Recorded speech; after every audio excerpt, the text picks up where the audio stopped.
Assalamualaikum warahmatullahi wabarakatuh. Bertemu lagi untuk perkuliahan anestesi untuk mata kuliah asuhan keperawatan anestesiologi pre-indra pasca anestesi.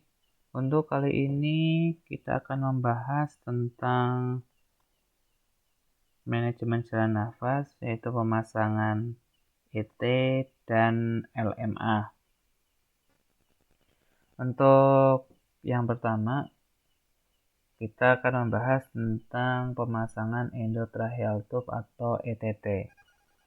Mohon maaf, memang karena situasi yang tidak memungkinkan kita melakukan perkuliahan secara online. Akan tetapi semoga masih bisa dicerna dan semoga bisa didapatkan untuk skillnya pada saat praktek di lapangan. Nah, nanti untuk yang bisa kita lakukan adalah memberikan video bagaimana cara pemasangan ETT.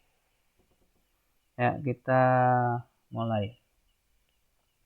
Ya, untuk pemasangan endotracheal tube atau ETT, atau biasanya kita lebih familiar dengan intubasi, ya, kalau di ruang operasi, karena pemasangan ETT ini tidak hanya di ruang operasi. Pada pasien yang mengalami kegawat daruratan, ya biasanya kalau memang perlu dipasang ETT akan dipasang ETT.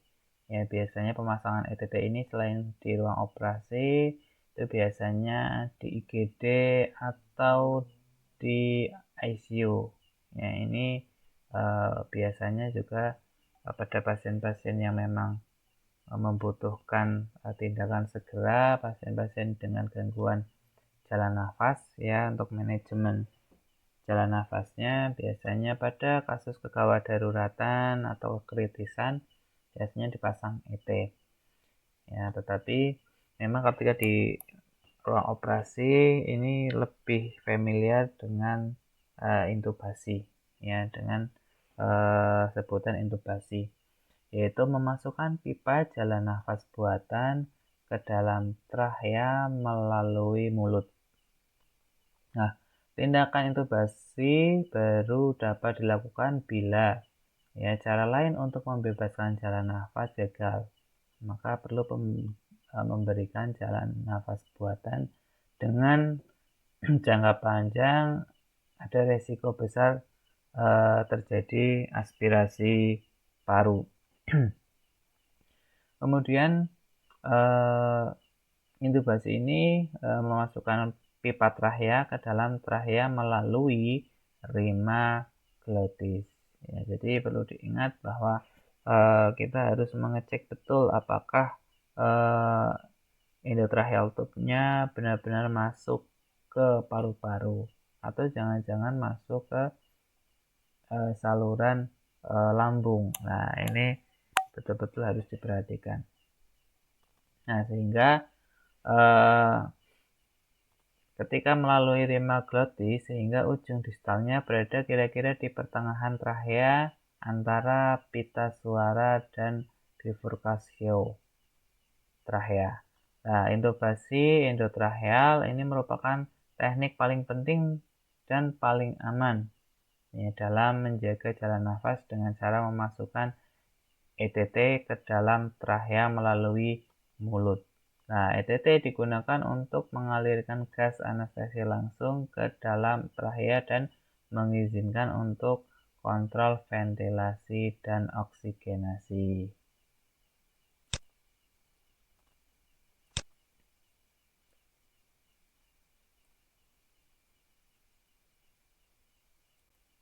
Nah, ini untuk contoh gambarnya, ya. Jadi ini ada laringoskopnya.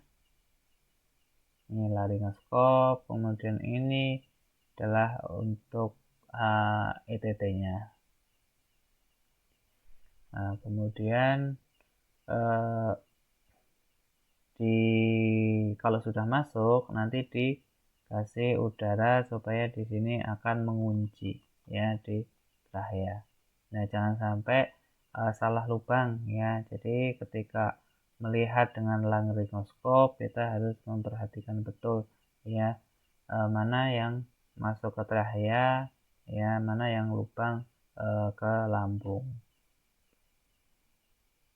Nah, kita lihat nah ini untuk ukuran dari ET-nya ya, baik dari yang prematur sampai yang dewasa. Ini diameternya ya berbeda-beda sesuai dengan usia ya, sesuai dengan skala French. Nah, jadi jangan sampai salah memasang ET-nya tidak sesuai dengan ukuran, karena kalau tidak sesuai dengan ukuran tidak efektif ya ketika proses keluar masuknya oksigen. Nah, ini selain itu jadi kita bisa lihat ukurannya, kemudian bagaimana jarak sampai bibir ya. Nah, kita lanjutkan. Jadi ada yang dengan kita bilang sebagai cuff ya, atau tanpa cuff ya, cuff atau dengan cuff. Nah, ini penggunaannya bervariasi ya, tergantung pada usia pasien. Bagaimana prosedur yang dilakukan? Ya, itu prosedurnya yang pertama adalah memposisikan pasien terlentang dengan kepala ekstensi. Kemudian penataan asesi mencuci tangan, memakai sarung tangan dan masker. Kemudian lakukan suction jika diperlukan. Ya, jadi lakukan suction ini jika diperlukan. Kemudian lakukan intubasi. Nah, yang pertama adalah membuka blade. Ya, kemudian pegang tangkai laryngoskop dengan tenang. Nah, kemudian buka mulut pasien. Selanjutnya, ketika sudah dibuka mulut pasien, masukkan blade secara pelan-pelan menyusuri dasar lidah. Nah, kemudian ujung blade ya yang sudah di pangkal lidah ya, geser lidah pelan-pelan ke arah kiri. Nah, kemudian angkat tangkai laryngoskop ke depan sehingga akan menyangkut ke seluruh lidah ke depan sehingga rima glotis akan terlihat. Nah, ini harus diperhatikan ya. Jadi nanti lubangnya untuk lubang tracheanya tidak tertutup oleh rima glotis. Nah, ini yang sering terjadi ya, tertutup oleh rima glotis, makanya harus dibuka ya. Kemudian ambil pipa ET ya, kalau sudah terbuka ya, rima glotisnya yang tadinya mungkin menutup trachea sudah terbuka. Kemudian tinggal ambil pipa ETT sesuai ukuran yang sudah ditentukan sebelumnya, kemudian masukkan dari sudut mulut kanan ya, arahkan ujung ET menyusuri ke rima glotis masuk ke celah pita suara. Nah, dorong pelan sehingga seluruh balon ET di bawah pita suara. Nah, kemudian baru cabut ya stilet. Ya, stilet ini biasanya bisa ada yang kebanyakan menggunakan stilet ya, tetapi ada beberapa yang tidak menggunakan stilet. Nah, tapi akan lebih aman ya, akan lebih enak ketika menggunakan stilet. Nanti cabut stiletnya, kemudian tiup balon ETT sesuai volumenya. Setelah itu cek dengan stetoskop. Ini pengecekan betul-betul harus dilakukan secara betul ya, karena kalau misalkan salah, pasiennya tidak sadar, tidak bisa melakukan pernafasan secara mandiri ya, atau pasiennya sudah diberikan obat-obat anestesi, ya termasuk obat muskular relaksan ya, jadi relaksan otot, maka pasiennya harus mendapatkan oksigen ya dari kita, dari penata anestesi. Nah, kalau misalnya yang dimasukkan ET-nya tidak sesuai atau misalkan masuknya tidak di trachea, maka pasiennya akan mengalami kekurangan oksigen, bisa menyebabkan saturasi menurun, pasien mengalami sianosis, pasien bisa hipoksia, dan pasien bisa meninggal. Makanya harus betul-betul dicek ya untuk ETT-nya apakah sudah sampai ke trachea atau belum. Ya, dengan cara mengecek dengan stetoskop dan dengarkan aliran udara yang masuk lewat ETT apakah sama antara paru kanan dan kiri. Kemudian kalau kita sudah yakin bahwa sudah masuk ya oksigen ke paru-paru, maka fiksasi ETT dengan plester. Nah, kemudian hubungkan ETT dengan konektor sumber oksigen. Nah, kemudian cuci tangan ya sesudah melakukan intubasi. Nah, ini untuk contoh gambarnya. Nanti akan saya perlihatkan videonya. Ya, ini untuk videonya, silahkan melihat untuk pemasangan ET. Nah, ini yang untuk laryngoscopnya itu ada kameranya ya, jadi kita bisa melihat secara langsung. Ya, saya putarkan. Silahkan bisa dilihat.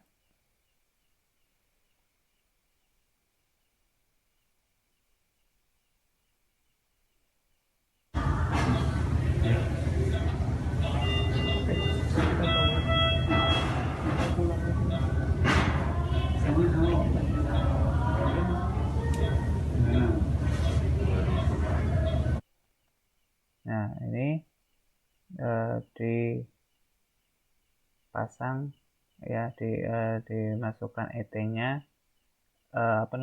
laryngoscopnya ya, kemudian mencari. Nah, ini ya, ada di gadgetnya, dia akan terbuka. Nah, ini masuknya ke sini ya, biasanya ketutup, makanya harus betul-betul dilihat ya. Nah, ETT masuk ke lubang tersebut. Nah, jadi jangan sampai salah masuk ya. Tadi stiletnya diambil, kemudian di fiksasi ya. Nah, ini masuk. Nah, kalau sudah masuk ya, kemudian diambil ya. Itu ya untuk videonya.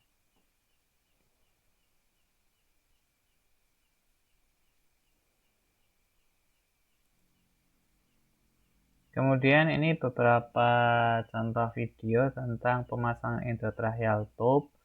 Silahkan bisa dilihat di YouTube ya, nanti akan saya share linknya, link YouTube-nya. Kalau saya pasang di sini nanti kena copyright ya. Jadi nanti video ini akan dihapus ya, atau tidak bisa di-upload di YouTube.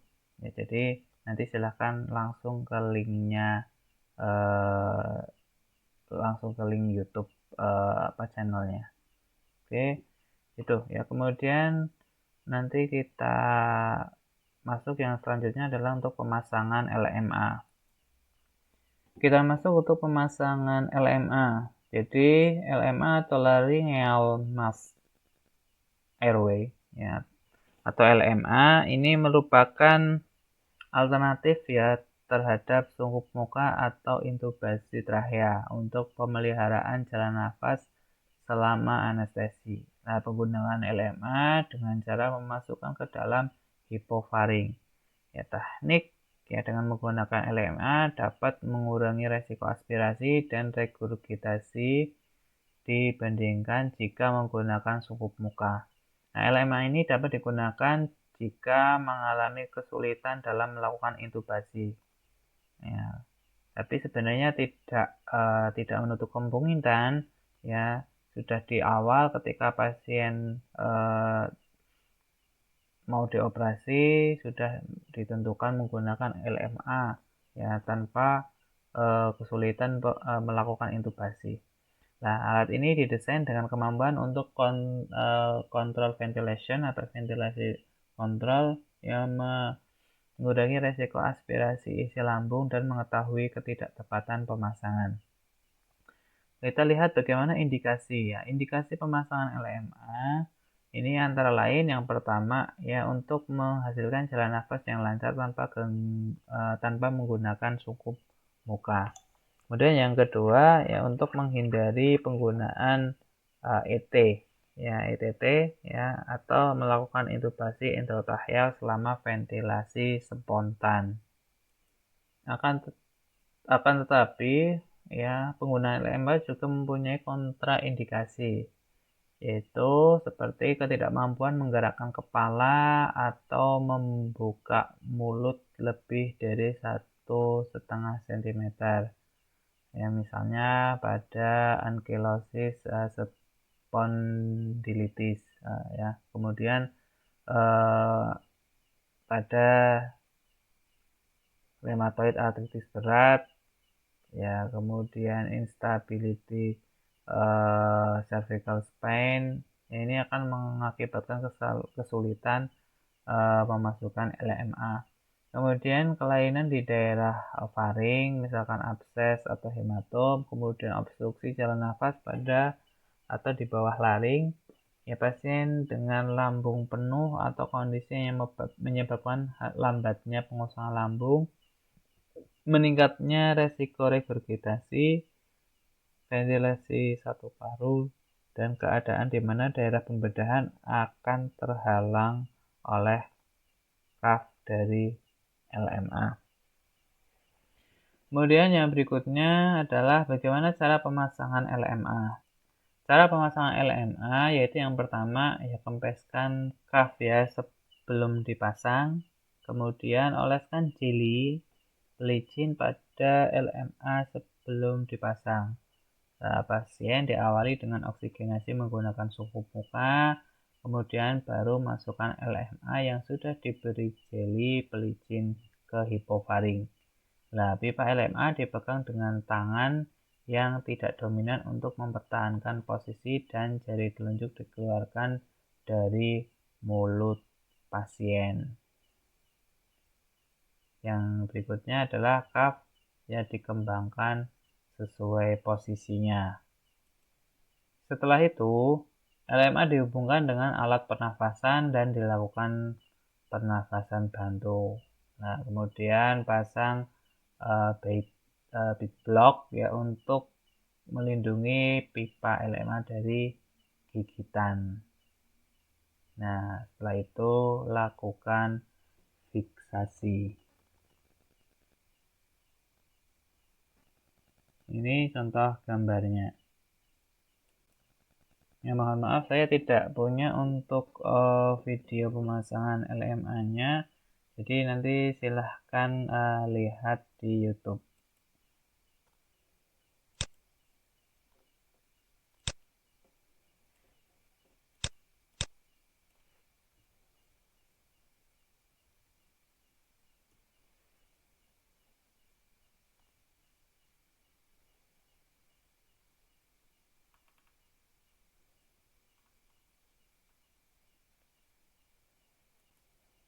Ini beberapa video ya yang ada di YouTube untuk pemasangan LMA ya.